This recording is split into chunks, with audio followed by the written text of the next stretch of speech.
Assalamualaikum students. In today's lecture we will discuss three types of actions that are related to nervous system. First one is voluntary actions. Voluntary actions वो actions होते हैं जो हमारे conscious control में होते हैं, मतलब जो हम कंट्रोल करते हैं, जैसे हम बोलते अपनी मर्जी से हैं, खाते अपनी मर्जी से हैं, we run by our choice, we clap by our choice.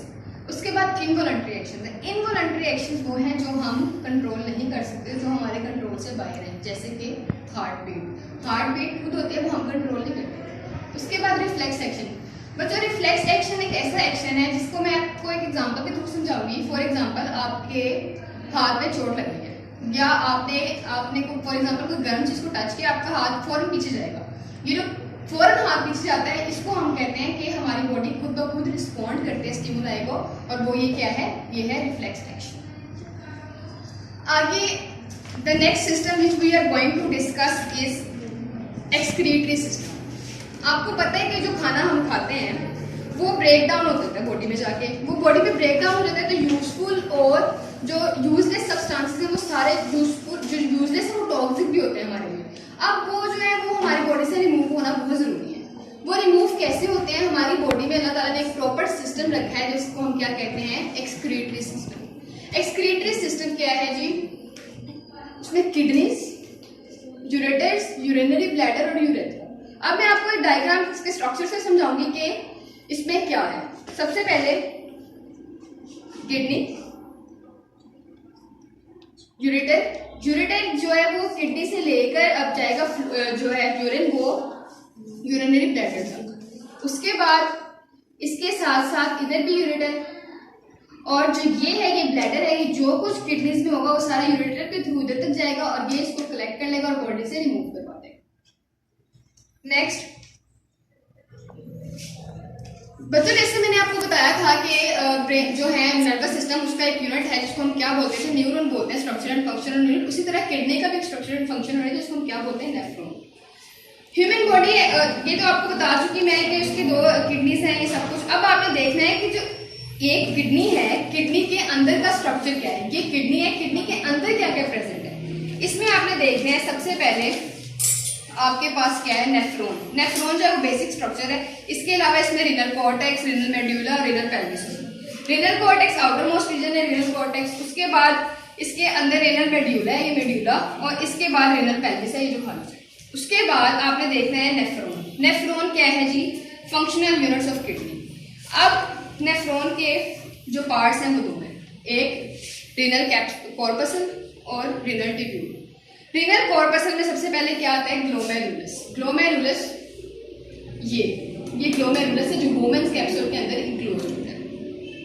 इसका काम, women capsule is a cup shape structure enclosing glomerulus. इसके बाद रेनल ट्यूब्यूल आता है. रेनल ट्यूब्यूल क्या है, part of portion starts after women's capsule. Women's capsule के बाद ये स्टार्ट हो जाता है. इसमें सबसे पहले आती है proximal tube.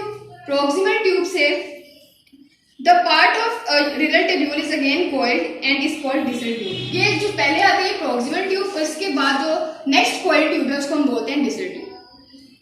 The distal tubes of many nephrons open in collecting duct. This is collecting duct. The renal distal tube open in collecting duct. Many collecting ducts join and drain into the renal pelvis. अब आपको मैं बताती हूँ कि इसका function क्या है, क्या क्या होता है. Blood carries nitrogenous waste material from the body to the kidney. Kidney में आ गया नाइट्रोजनस वेस्ट मटेरियल. जैसे कि मैंने आपको बताया कि किडनी जो है वो मेन एक्सक्रीटरी ऑर्गन है. Inside the kidney blood containing nitrogenous waste reaches the glomerulus. यहाँ ये जो चीजें ग्लोमेरुलस इस तक आ जाता है, सारा जो ब्लड है वो यहाँ तक आता है. इसके बाद क्या होता है, inside the kidney blood containing nitrogenous waste reaches the glomerulus. Here most of the water and waste materials are filtered. यहाँ पे क्या होता है, फिल्ट्रेशन होती है from the blood into women's capsule. The blood after losing waste material अलग हो जाएगा और जो यूजफुल मटेरियल यानी ब्लड है वो अलग हो जाएगा. ब्लड वापस आर्टरियोल्स में चला जाएगा और जो वेस्ट मटेरियल है उसका यहाँ से स्टार्ट हो जाएगा कि वो रिमूव कैसे होना है, ये सारा प्रोसेस स्टार्ट हो जाएगा. The blood after losing waste material is collected in arterioles which ultimately form renal artery. The clean blood जो clean blood है जो यहाँ से पास कर चुका है, जिसमें से वेस्ट मटेरियल अलग हो चुके हैं, वो जाके दोबारा बॉडी में शामिल हो जाता है. During this passage the collect अब जो है the filtrate जो है उसने क्या करना है, रीनल ट्यूब्यूल है ना उसमें से पास करना है और इसमें से जितने भी हैं जो यूजफुल सब्सटेंसेस अभी भी स्टिल प्रेजेंट हैं, वो रीएब्जॉर्ब होते रहते हैं साथ में। लेकिन जो यूजलेस मटेरियल वो सारा यहाँ से कलेक्ट होता यूरिन की फॉर्म में यहाँ से एक्सक्रीट आउट। इसके बाद आपने देखना है मेल फंक्शनिंग।